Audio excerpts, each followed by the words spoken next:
Hi guys, welcome to our channel Telugu audio stories with Maitri. నా ఛానల్ని ఎవరైనా ఫస్ట్ టైం చూస్తున్నట్టయితే తప్పకుండా లైక్ చేయండి, షేర్ చేయండి అండ్ సబ్స్క్రైబ్ చేసుకోండి. నా ఇష్టసఖి పార్ట్ 20. ఇక లేట్ చేయకుండా స్టోరీలోకి వెళ్ళిపోదాం. నో, ఏమీ జరగలేదు. కాకపోతే మీరన్నట్లు ముందే ఎందుకు ప్లాన్ చేసుకోలేదు బయటికి వెళ్ళడానికి అని అనిపిస్తుంది. పెళ్ళి అవ్వగానే నేను వర్క్లో ఫుల్ టైర్డ్ అయిపోయాను. అసలు తనకు టైం ఇవ్వలేకపోతున్నాను. నైట్ కూడా లేటుగా ఇంటికి వెళ్ళేసరికి అలిగి పడుకుందే నా మిస్సెస్. ఇప్పుడు కూడా లంచ్కి తీసుకెళ్దామంటే చూడాలి కదా. Board meeting. నా లంచ్ కూడా ఇక్కడే కంప్లీట్ అయ్యింది. అట్లీస్ట్ ఈ రోజు నైట్ అయినా డిన్నర్కి ప్లాన్ చేద్దాం అనుకున్నాను. కానీ ఎక్కడ టైం ఉంది అంకుల్. మరొక ప్రాజెక్ట్ లాంచ్ ఫంక్షన్ ఉంది కదా ఇవాళ నైట్.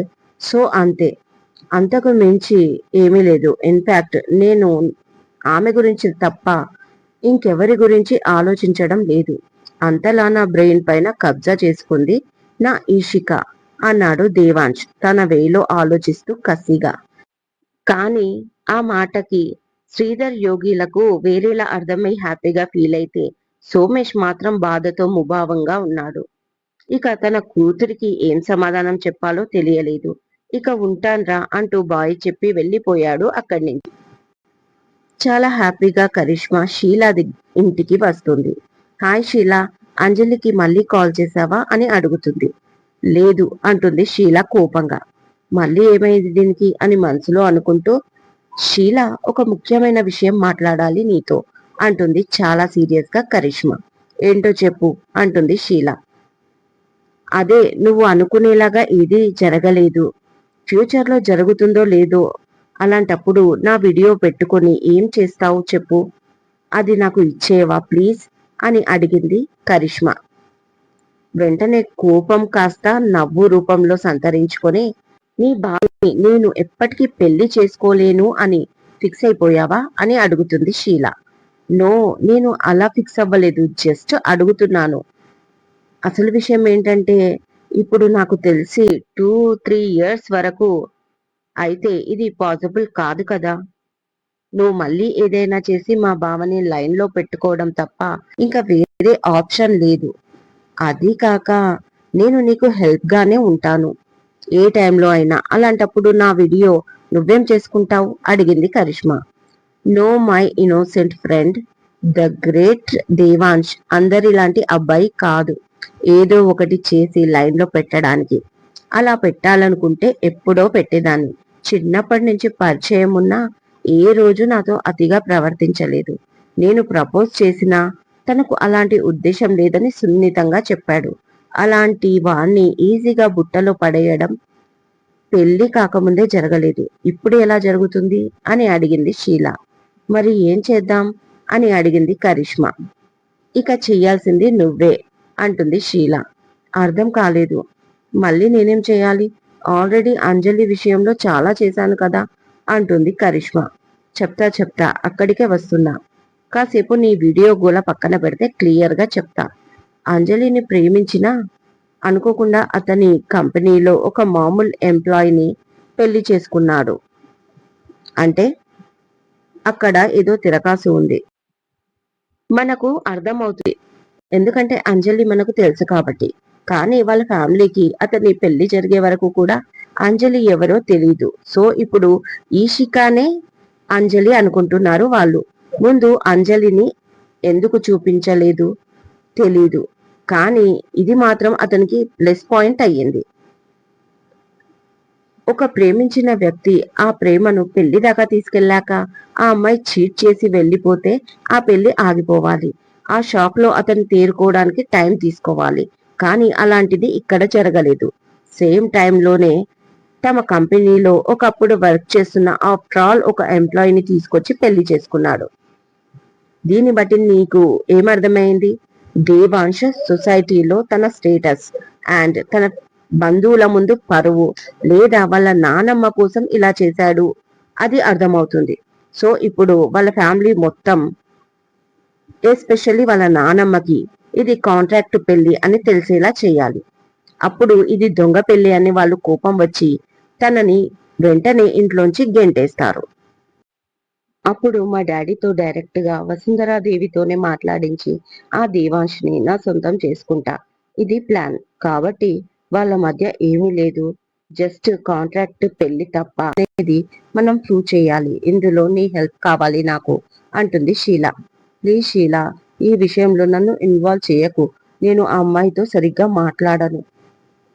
అండ్ సేమ్ టైం నువ్వు చెప్పింది నిజమే అనుకోవచ్చు. కానీ వాళ్ళ పర్సనల్ లైఫ్లో ఏం జరిగిందో నాకేం తెలుసు? ఎలా కనిపెట్టాలి? నేను ఎలా ప్రూవ్ చేయగలను వాళ్ళది కాంట్రాక్ట్ మ్యారేజ్ అని? ఇది పాసిబుల్ కాదు. కాబట్టి ఈ విషయంలో నేను నీకు హెల్ప్ చేయలేను అంటుంది కరిష్మా. బాగా ఆలోచించుకో. నువ్వు మాత్రమే చేయగలవు. డబ్బు కోసం పెళ్లి చేసుకున్న అమ్మాయి ఇంకాస్త డబ్బు ఆఫర్ చేస్తే నిజాలు చెప్పదా? అయినా ఆ అమ్మాయి నోటితో చెప్పాలని లేదు. తను చెప్పినప్పుడు రికార్డింగ్ చేసి వాళ్ళ భాగోతం బయట పెడితే చాలు. నేను చెయ్యను అని ముందే డిసైడ్ అయిపోతున్నావు. ఆ వీడియో సంగతి ఇప్పుడు మాట్లాడుకుందామా అంటూ ఇండైరెక్ట్ గా బాంబు వేసింది షీల. ప్లీజ్ షీల, నేను నీకు చిన్నప్పటి ఫ్రెండ్ని. నీకోసం ఏదైనా చేస్తానని నీకు తెలుసు. నాతో అవ్వట్లేదు కాబట్టే ఇలా చెప్తున్నాను నేను. కానీ నువ్వు ఇలా నన్ను బ్లాక్మెయిల్ చేయడం ఏమీ బాలేదు అంటుంది బాధగా కరిష్మా. అఫ్ కోర్స్ నేను కూడా అదే అనుకున్నాను. నా ఫ్రెండ్ని బ్లాక్మెయిలింగ్ చేయడం నాకు నచ్చట్లేదు. కానీ తప్పనిసరి పరిస్థితుల్లో చేయాల్సి వస్తుంది. కాబట్టి ఆ వీడియో సంగతి మళ్ళీ మళ్ళీ నా నోటితో చెప్పించకు. వెళ్ళి ముందు ఆ అమ్మాయితో స్నేహం చెయ్యి.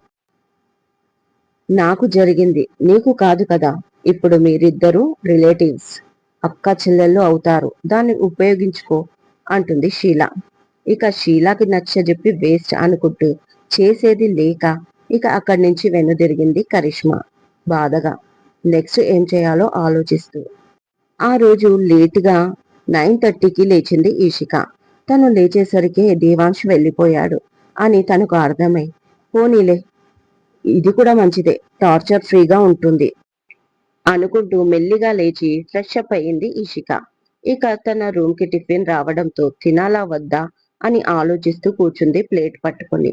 ఎంతసేపు తన కళ్ళ ముందు రాకీ మెదులుతున్నాడు. వాణ్ణి చూసి దాదాపు 1 మంత్ అయిపోతుంది.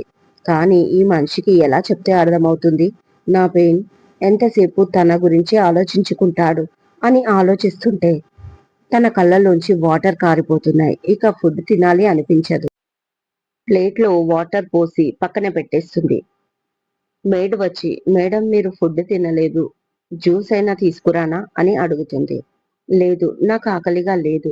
నాకు ఏదైనా అవసరం ఉంటే మిమ్మల్ని అడుగుతాను.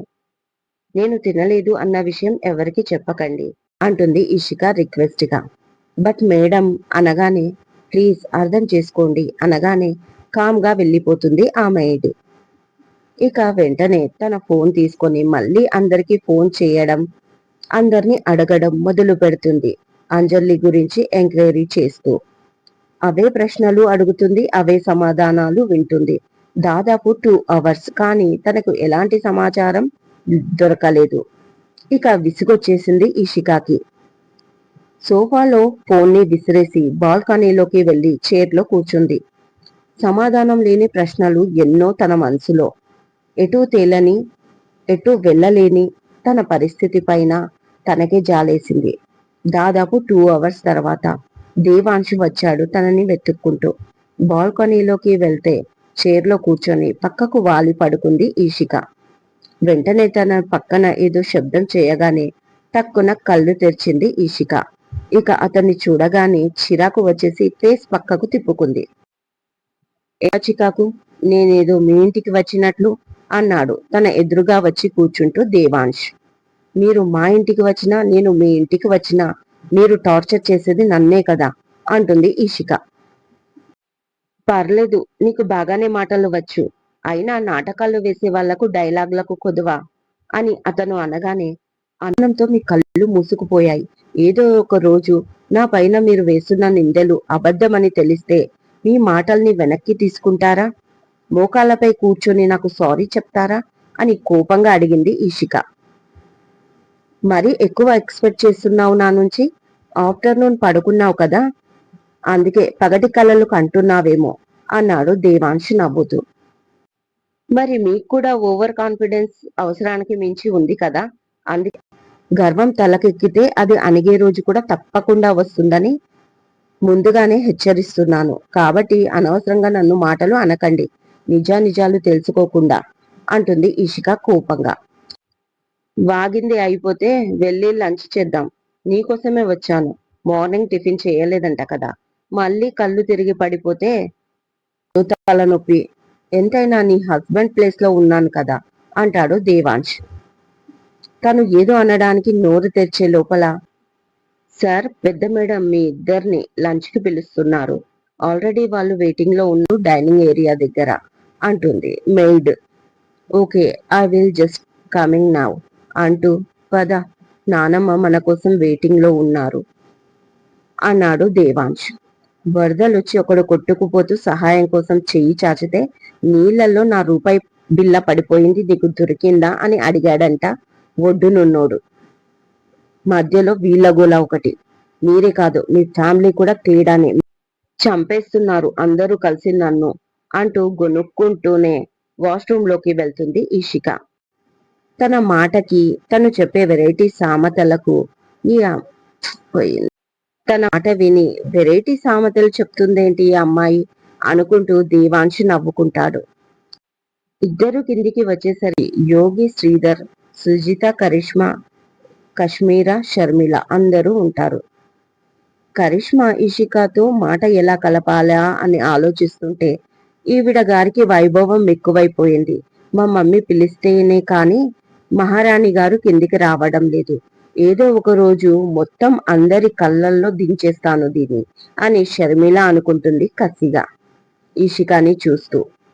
ఇక ఇషిక అందరినీ విష్ చేస్తుంది. తిరిగి అందరూ తనని విష్ చేస్తారు.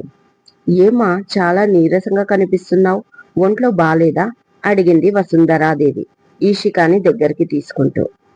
ఆవిడ ఎందుకో చాలా అనుమానంగా ఇద్దరిని చూస్తుంది, కాని అడగలేకపోతే. అదేం లేదు అమ్మమ్మగారు, నేను బాగానే ఉన్నాను అంటుంది మొహమాటంగా ఈషిక.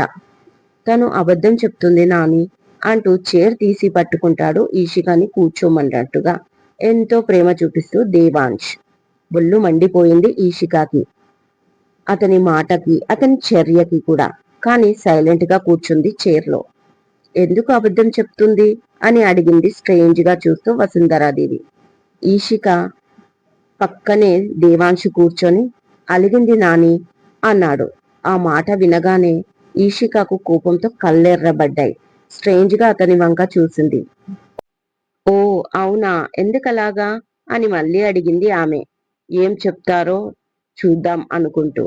పెళ్లి అవ్వగానే వెంటనే ఆఫీస్కి వెళ్తున్నాను కదా, అస్సలు తనకు టైం ఇవ్వట్లేదు కదా, అందుకే మార్నింగ్ నుంచి టిఫిన్ కూడా చేయలేదు అంటాడు లైట్ గా స్మైల్ చేస్తూ దేవాంశ్. అంటే వీళ్ళిద్దరి మధ్య అంతా బాగానే ఉందన్నమాట అని మనసులో అనుకుంటూ, మరి నువ్వు టైం ఇవ్వాలి కదా అంటుంది ఆమె. ఇదండి ఇవాళటి ఎపిసోడ్. ఈ ఎపిసోడ్ మీకు నచ్చినట్టు అయితే నాకు కామెంట్లో చెప్పండి. అలాగే లైక్ చేయండి, షేర్ చేయండి, హైప్ ఇవ్వండి, సబ్స్క్రైబ్ చేసుకోండి నా ఛానల్ని. మరొక మంచి ఎపిసోడ్తో మీ ముందు ఉంటాను. మైత్రి.